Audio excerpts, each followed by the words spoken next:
Hello friends, അസ്സലാമു അലൈക്കും. Welcome to Masiyamees vlog.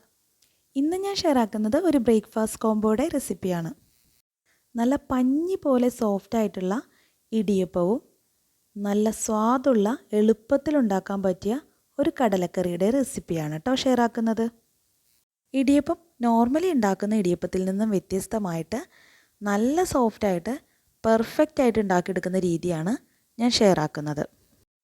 Idiyappam ഉണ്ടാക്കുന്നതിന് വേണ്ടി ഒരു നോൺ സ്റ്റിക്ക് പോട്ടിലേക്ക് 4.5 കപ്പ് വെള്ളം ചേർത്ത് ആവശ്യത്തിന് ഉപ്പും ചേർത്ത് കവർ ചെയ്ത് വെച്ച് ബോയിൽ ചെയ്തെടുക്കാം. നന്നായി ബോയിലായി കിട്ടുന്ന സമയത്ത് ഇതിൽ നിന്ന് 1/2 കപ്പ് വെള്ളം മാറ്റി വയ്ക്കാം. ഇതിലേക്ക് 2 കപ്പ് അരിപ്പൊടിയാണ് ചേർത്ത് കൊടുക്കുന്നത്. വറുത്ത അരിപ്പൊടിയാണ് ഉപയോഗിച്ചിരിക്കുന്നത്. ഇനി ഫ്ലെയിം മീഡിയത്തിലേക്കാക്കി അടച്ച് വെച്ച് 1 മിനിറ്റ് ഒന്ന് കുക്ക് ചെയ്തെടുക്കണം.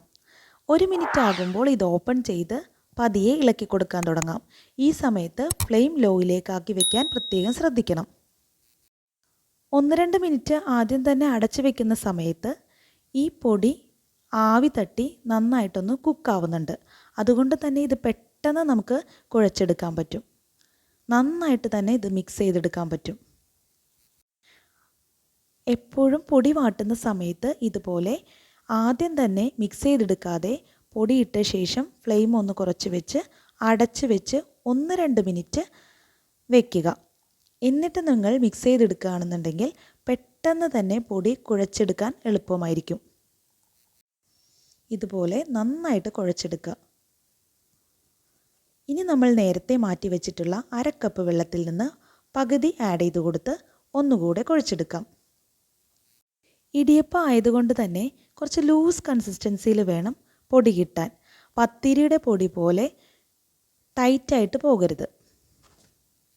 എപ്പോഴും ഇടിയപ്പത്തിന് വെള്ളം എടുക്കുമ്പോൾ 1 കപ്പ് പൊടിക്ക് 2.5 കപ്പ് വെള്ളം എന്നുള്ള കണക്കിന് എടുക്കുക. അതായത് 1 കപ്പ് പൊടിക്ക് ഇരട്ടി വെള്ളം പ്ലസ് 1/2 കപ്പ് കൂടി കൂടുതലെടുക്കുക. എന്നിട്ട് 1/2 കപ്പ് വെള്ളം ആദ്യം മാറ്റി വയ്ക്കുക. എന്നിട്ട് നന്നായി കുഴച്ചെടുത്ത ശേഷം കുറേശ്ശെയായി വെള്ളം മിക്സ് ചെയ്ത് ഒന്ന് ലൂസാക്കി എടുക്കുക. ഇങ്ങനെ എടുക്കുകയാണെങ്കിൽ പെർഫെക്റ്റ് ആയിട്ട് നമുക്ക് ഇടിയപ്പം ഉണ്ടാക്കിയെടുക്കാൻ സാധിക്കും. ഇപ്പോൾ 1/2 കപ്പ് വെള്ളം മുഴുവനായിട്ട് ആഡ് ചെയ്ത് കുഴച്ചെടുത്തിട്ടുണ്ട്. ഇപ്പോൾ കണ്ടോ, ഒറ്റ കട്ടയായിട്ട് കിട്ടിയിട്ടുണ്ട്. ഈ ഒരു പരുവത്തിൽ വേണം പൊടി കിട്ടാൻ. ഈ സമയത്ത് ഫ്ലെയിം ഓഫ് ചെയ്ത് അടച്ചു വയ്ക്കാം. 10 മിനിറ്റ് അടച്ചു വെച്ച ശേഷം ഒന്ന് ചൂടാറി കിട്ടുന്ന സമയത്ത് ഇടിയപ്പം ഉണ്ടാക്കാൻ തുടങ്ങാം. 10-15 മിനിറ്റ് വെക്കുമ്പോഴേക്കും ഇത് കൈകൊണ്ടെടുക്കാൻ പാകത്തിനുള്ള ചൂടായി മാറും. ആ സമയത്ത് ഇതിൽ നിന്ന് കുറേശ്ശെയായി പൊടിയെടുത്ത് സേവനാഴിയിൽ വെക്കാം. ഈ പൊടി ഇനി പ്രത്യേകിച്ച് കൈകൊണ്ട് കുഴച്ചെടുക്കേണ്ട ആവശ്യമില്ല. നന്നായി തന്നെ കുഴഞ്ഞ് കിട്ടിയിട്ടുണ്ട്. ഇനി ഇടിയപ്പത്തട്ടിൽ കുറച്ച് എണ്ണ തടവി മയപ്പെടുത്തിയെടുക്കാം. ഇതിലേക്ക് കുറേശ്ശെ തേങ്ങ ആഡ് ചെയ്ത് കൊടുക്കാം. തേങ്ങ ചേർത്ത് കൊടുത്ത ശേഷം ഇടിയപ്പം ഇതുപോലെ പെട്ടെന്ന് തന്നെ പീച്ചെടുക്കാവുന്നതാണ്. ഞാനിപ്പോൾ കാണിക്കുന്ന ഇടിയപ്പത്തിൻ്റേത് വലിയ കട്ടിയുള്ള നൂലാണ് കേട്ടോ. അച്ചിൻ്റെ ഹോള് വലിയ ടൈപ്പാണ് ഫസ്റ്റ് ഞാൻ പീച്ചി കാണിക്കുന്നത്. വളരെ പെട്ടെന്ന് തന്നെ നമുക്കിത് പീച്ചെടുക്കാൻ പറ്റുന്നുണ്ട്. നല്ല സിമ്പിളായിട്ട് പെട്ടെന്ന് തന്നെ റെഡിയാക്കി എടുക്കാൻ പറ്റുന്ന ഇടിയപ്പത്തിൻ്റെ റെസിപ്പിയാണ് കേട്ടോ. ഇങ്ങനെ നിങ്ങൾ ട്രൈ ചെയ്തിട്ടില്ലെങ്കിൽ എന്തായാലും ട്രൈ ചെയ്ത് നോക്കണേ. നല്ല ഈസി ആയിട്ട് ഉണ്ടാക്കാൻ പറ്റും. അതുപോലെ നല്ല സോഫ്റ്റായിട്ടുള്ള ഇടിയപ്പം കിട്ടുകയും ചെയ്യും. ഈ സമയത്ത് സ്റ്റീമറിൽ വെള്ളം നിറച്ച് ബോയിൽ ചെയ്യാൻ വയ്ക്കാം.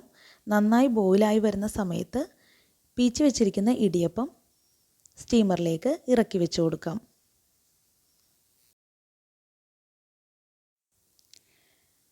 കണ്ടോ, ഇതിപ്പോൾ ഫുൾ പീച്ചെടുത്തിട്ടുണ്ട്. ഇനി സ്റ്റീമറിലേക്ക് വെച്ച് കൊടുത്ത് 10 മിനിറ്റ് ആവി കയറുമ്പോൾ തന്നെ ഇത് കുക്കായി കിട്ടും. ഫ്ലെയിം ഓഫ് ചെയ്ത് നമുക്ക് ചൂടാറുമ്പോൾ ഇതെടുക്കാവുന്നതാണ്. ഇനി ഇതുപോലെ തന്നെ നേരിയ നൂലിൻ്റെ ഇടിയപ്പം ഉണ്ടാക്കുന്നത് കാണിച്ചു തരാം. ഇതിപ്പോൾ സേവനാഴിയിലേക്ക് ചെറിയ നൂലിൻ്റെ അച്ചിട്ട് കൊടുത്തിട്ടുണ്ട്. ഇതിലേക്ക് പൊടി നിറച്ച് ഇതുപോലെ കറക്കിയെടുക്കാം. ഇതും വലിയ നൂലിൻ്റെ ഇടിയപ്പം പോലെ തന്നെ പെട്ടെന്ന് റെഡിയാക്കി എടുക്കാൻ പറ്റും. വലിയ നൂലിൻ്റെ ഇടിയപ്പത്തിനേലും കുറേ കൂടി സോഫ്റ്റായിട്ട് കിട്ടുന്നത് ചെറിയ നൂലിൻ്റെ ഇടിയപ്പമാണ് കേട്ടോ. ഇടിയപ്പം ഉണ്ടാക്കുന്ന സമയത്ത് തട്ടിൽ കുറച്ച് എണ്ണ പുരട്ടി കൊടുക്കണം. പൊടി ഒട്ടും ഒട്ടിപ്പിടിക്കാതിരിക്കാൻ ഇങ്ങനെ ചെയ്യുന്നത് വളരെ നല്ലതാണ്. പിന്നെ കുറേശ്ശെ തേങ്ങ ആഡ് ചെയ്ത് കൊടുത്ത് ഇതുപോലെ നന്നായി പീച്ചിയെടുക്കാം. വളരെ പെട്ടെന്ന് തന്നെ പീച്ചെടുത്ത ശേഷം സ്റ്റീമറിലേക്ക് ഇത് വെച്ച് കൊടുക്കാം. ഈ സ്റ്റീമറിൽ ഇതുപോലെ 3 തട്ട് വെക്കാൻ പറ്റും. 3 തട്ട് ഇതുപോലെ തന്നെ പെട്ടെന്ന് റെഡിയാക്കി വെച്ചിട്ടുണ്ട്. ഇനി ഇത് 10 മിനിറ്റ് കൊണ്ട് തന്നെ 15 ഇടിയപ്പം പെട്ടെന്ന് റെഡിയാക്കി എടുക്കാൻ പറ്റും. 10 മിനിറ്റ് ആയപ്പോൾ ഇടിയപ്പം നന്നായി കുക്കായി കിട്ടിയിട്ടുണ്ട്. ഇനി ഇതൊന്ന് ചൂടാറുന്നത് വരെ വെയിറ്റ് ചെയ്യാം. ചൂടാറിയ ശേഷം ഇതൊരു പ്ലേറ്റിലേക്ക് മാറ്റാം. ഇനി കടലക്കറിയുടെ റെസിപ്പി നോക്കാം. 1.5 കപ്പ് കടല തലേ ദിവസം വെള്ളത്തിൽ കുതിർത്തി വെച്ചതാണിത്. ഇത് നന്നായി കഴുകി വൃത്തിയാക്കിയ ശേഷം കുക്കറിലേക്ക് ചേർത്ത് കൊടുക്കാം. ഇത് മുങ്ങിക്കിടക്കാൻ പാകത്തിന് വെള്ളം ചേർത്ത് കൊടുക്കാം. ഇതിലേക്ക് ആവശ്യത്തിന് ഉപ്പ് ചേർത്ത് കൊടുക്കാം. ഇനി ഇതിലേക്ക് 2 ടേബിൾ സ്പൂൺ ഇഞ്ചി വെളുത്തുള്ളി ക്രഷ് ചെയ്തത്, 1 സവാള സ്ലൈസ് ചെയ്തത്, 1 പച്ചമുളക്, 1 തക്കാളി ചെറുതായി കട്ട് ചെയ്തത് എന്നിവ ചേർത്ത് കൊടുത്ത് ഒന്ന് മിക്സ് ചെയ്തെടുക്കാം. 1/4 ടീസ്പൂൺ മഞ്ഞൾപ്പൊടി കൂടി ആഡ് ചെയ്ത് കൊടുത്ത ശേഷം ഇതൊന്ന് കവർ ചെയ്ത് വെച്ച് 6 വിസിൽ വരുന്നത് വരെ കുക്ക് ചെയ്തെടുക്കണം. ആദ്യത്തെ 2 വിസിൽ ഹൈ ഫ്ലെയിമിലും പിന്നീട് 4 വിസിൽ ലോ ഫ്ലെയിമിലിട്ട് വേണം കുക്ക് ചെയ്തെടുക്കാൻ. ഇനി കറിക്ക് വേണ്ട തേങ്ങ ഡ്രൈ റോസ്റ്റ് ചെയ്തെടുക്കണം. അതിനുവേണ്ടി 1 കപ്പ് തേങ്ങ നോൺ സ്റ്റിക്ക് പാനിലേക്ക് ചേർത്ത് കൊടുക്കാം. ഇതിലേക്ക് 1/2 ടീസ്പൂൺ പെരിഞ്ജീരകവും 1/2 ടീസ്പൂൺ കുരുമുളകും ചേർത്ത് ഒന്ന് ഫ്രൈ ചെയ്തെടുക്കാം. ബ്രൗൺ കളറാവുന്ന സമയത്ത് കുറച്ച് കറി ലീവ്സ് ചേർത്ത് കൊടുക്കാം. ഇതിലേക്ക് 1 ടീസ്പൂൺ വെളിച്ചെണ്ണ ചേർത്ത് കൊടുക്കാം. ഇതൊന്ന് നന്നായി മിക്സ് ചെയ്തെടുത്ത ശേഷം ഇതിലേക്ക് 2 ടീസ്പൂൺ മല്ലിപ്പൊടിയും 1/4 ടീസ്പൂൺ മഞ്ഞൾപ്പൊടിയും 1 ടീസ്പൂൺ റെഡ് ചില്ലി പൗഡറും 1 ടീസ്പൂൺ ഗരം മസാലയും ചേർത്ത് കൊടുക്കാം. ലോ ഫ്ലെയിമിലിട്ട് വേണം പൊടികൾ മിക്സ് ചെയ്തെടുക്കാൻ. 1-2 മിനിറ്റ് ഇതുപോലെ ലോ ഫ്ലെയിമിലിട്ട് മിക്സ് ചെയ്തെടുത്ത ശേഷം ഇതൊന്ന് ചൂടാറാൻ വയ്ക്കാം. ചൂടാറിയ ശേഷം 1/2 കപ്പ് വെള്ളം ചേർത്ത് മിക്സിയുടെ ജാറിലിട്ട് ഫൈൻ പേസ്റ്റായിട്ട് അരച്ചെടുക്കണം. ഇനി കറി റെഡിയാക്കുന്നതിന് വേണ്ടി ഒരു ചട്ടി അടുപ്പിൽ വെച്ച് ഹീറ്റ് ചെയ്യാം. ഇതിലേക്ക് 2 ടേബിൾ സ്പൂൺ വെളിച്ചെണ്ണ ചേർത്ത് കൊടുക്കാം. വെളിച്ചെണ്ണ നന്നായി ചൂടായി വരുന്ന സമയത്ത് ഇതിലേക്ക് 3/4 ടീസ്പൂൺ കടുകിട്ട് പൊട്ടിച്ചെടുക്കാം. കടുക് നന്നായി പൊട്ടി വരുന്ന സമയത്ത് വേവിച്ച് വെച്ച കടല ചേർത്ത് കൊടുക്കാം. അരച്ച് വെച്ച അരപ്പ് കൂടി ചേർത്ത് കൊടുത്ത് 1/2 കപ്പ് വെള്ളം കൂടി ചേർത്ത് കൊടുത്ത് നന്നായിട്ടൊന്ന് മിക്സ് ചെയ്തെടുക്കാം. ഇതുപോലെ നന്നായിട്ട് മിക്സ് ചെയ്തെടുക്കണം. നന്നായി മിക്സ് ചെയ്തെടുത്ത് ഇതൊന്ന് തിളപ്പിച്ചെടുക്കണം. കുറച്ച് കറി ലീവ്സ് കൂടി ആഡ് ചെയ്ത് കൊടുക്കാം. ഇതിലേക്ക് ആവശ്യത്തിന് ഉപ്പ് കൂടി ചേർത്ത് കൊടുക്കാം.